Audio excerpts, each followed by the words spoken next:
दोस्तों, आज की कहानी है अनंत और अतीत। गोंडल शहर में किराए के मकान में रह रहे अनंत पेशे से शिक्षक हैं और अपने स्कूल में काफी लोकप्रिय हैं। वो स्कूल में पढ़ाने के बाद बच्चों को अपने घर पर ट्यूशन भी पढ़ाते हैं। खैर, अब तो उनकी शादी हो चुकी है, पर जब वो कुंवारे थे तब उन्हें अपने किराए के मकान में एक भयानक और डरावना अनुभव हुआ था। आज हम उसी भयानक अनुभव को आपके साथ साझा कर रहे हैं। अनंत को अभी स्कूल ज्वाइन किए 6-7 दिन हुए होंगे। धीरे धीरे जरूरत के सारे सामान कमरे में ले आए थे। अब जरूरत थी तो सिर्फ एक अलमारी की। बिना अलमारी के अनंत का कमरा किसी लॉज में रह रहे लड़कों के कमरे जैसा था। लेकिन अब इनके पास ज्यादा पैसे नहीं बचे थे, इसलिए उन्होंने सोचा कि पुरानी अलमारी ही ले लेते हैं। महीने की सैलरी आएगी तो नई अलमारी ले लूंगा। और उनकी ये सोच भी सही थी।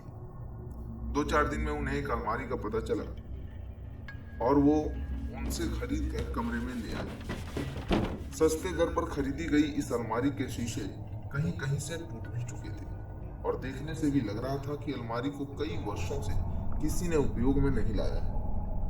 खैर, अनंत के लिए अभी ये अलमारी भी बहुत उपयोगी थी। अब अनंत के कपड़े जहां तहां बिखरे नहीं रहते और जो भी सामान प्रत्येक दिन के उपयोग में नहीं होता उसे वो अलमारी में अच्छे से सजा कर रख देते। अब अनंत का कमरा लड़कों के कमरे जैसा नहीं बल्कि एक शिक्षक के कमरे की तरह साफ सुथरा और खूबसूरत हो गया था। अब अनंत भी बहुत खुश थे। जब बच्चे ट्यूशन पढ़ने आते तो कमरे में प्रवेश करने के साथ हंसते नहीं और न ही अनंत को अजीब महसूस होता।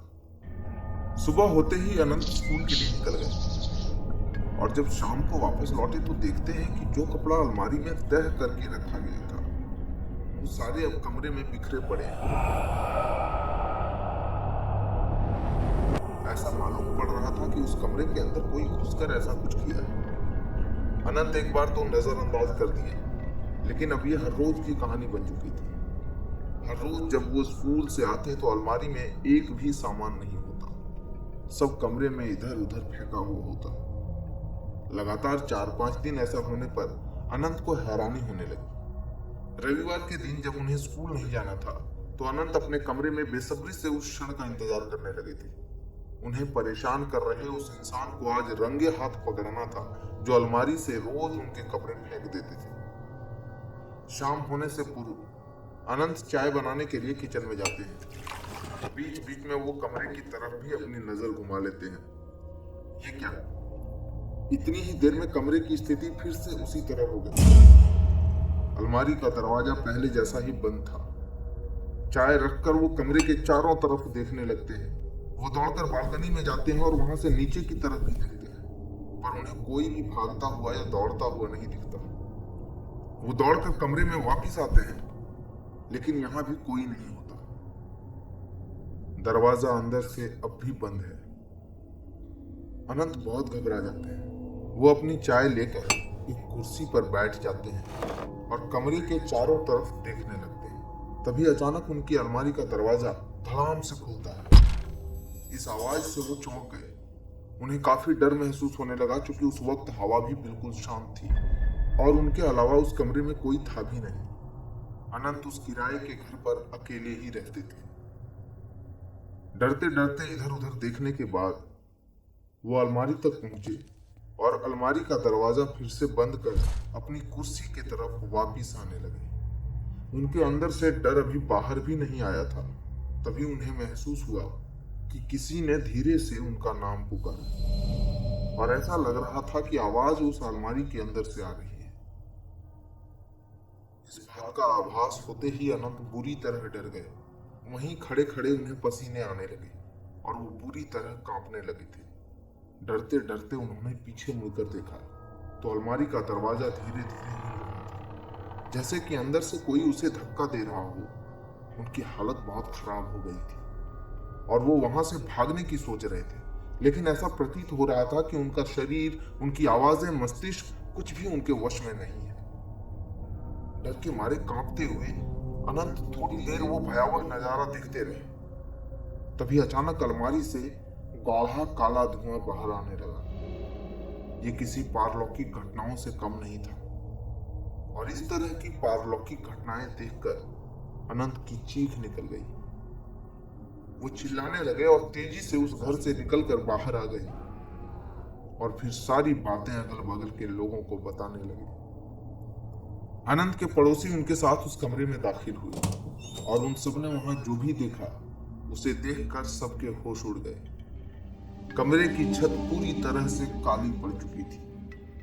अलमारी के दोनों दरवाजे उखड़े हुए थे और सारा सामान नीचे जमीन पर बिखरा पड़ा था।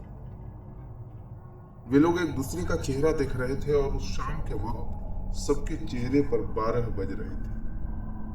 लोग कुछ समझ पाते इससे पहले ही वहां रखी अलमारी धड़ाम से जमीन पर आ गई।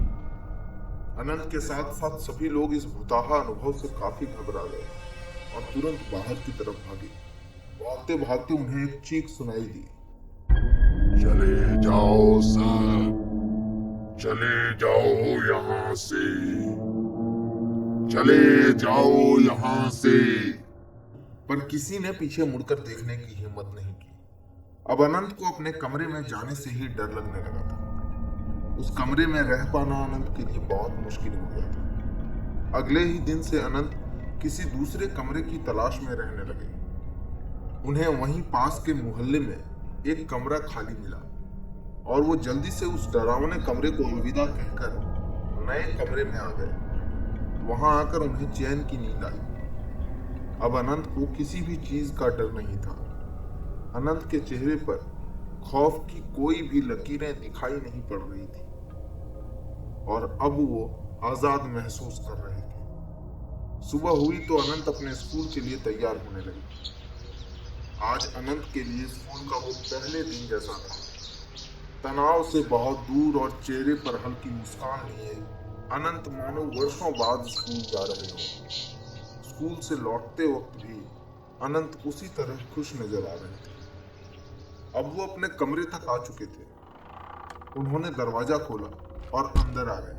उन्हें ऐसा लगा कि उनके पैर से कुछ टकराया है। नीचे देखने पर उन्हें उनके कपड़े मिले। वो सोच ही रहे थे कि उनकी नजर कमरे के चारों तरफ दौड़ने लगी। उनके सारे कपड़े कमरे में उसी तरह बिखरे हुए थे जैसे पुराने कमरे में होता रहा। उन्हें आश्चर्य होने लगा, और अब वो खौफ अनंत के चेहरे पर उतनी ही तेजी से आया जितनी तेजी से अलमारी। उन्होंने देखा कि उस कमरे के एक कोने में वो ही अलमारी रखी हुई थी जिसे उस कमरे में छोड़कर अनंत यहाँ आए थे। अनंत को आज अलमारी बहुत डरावनी और खौफनाक दिख रही थी। वो अलमारी अनंत के इस कमरे में कैसे आ गई? क्या है अलमारी का सच? जानने के लिए आप हमारे चैनल पर बने रहें। ये था अनंत और अतीत का पहला भाग। इसके दूसरे और अंतिम भाग में आपको अलमारी की सच्चाई मालूम होगी। तो दोस्तों, कैसी लगी आपको ये कहानी हमें कमेंट बॉक्स में जरूर बताएं। आपकी प्रतिक्रिया पर हम इस कहानी का दूसरा भाग जल्द ही लेकर आएंगे। ऐसे ही अनोखी और डरावनी कहानी सुनने के लिए आप हमारे चैनल को सब्सक्राइब करें और अपने आसपास के लोगों तक शेयर भी करें। धन्यवाद।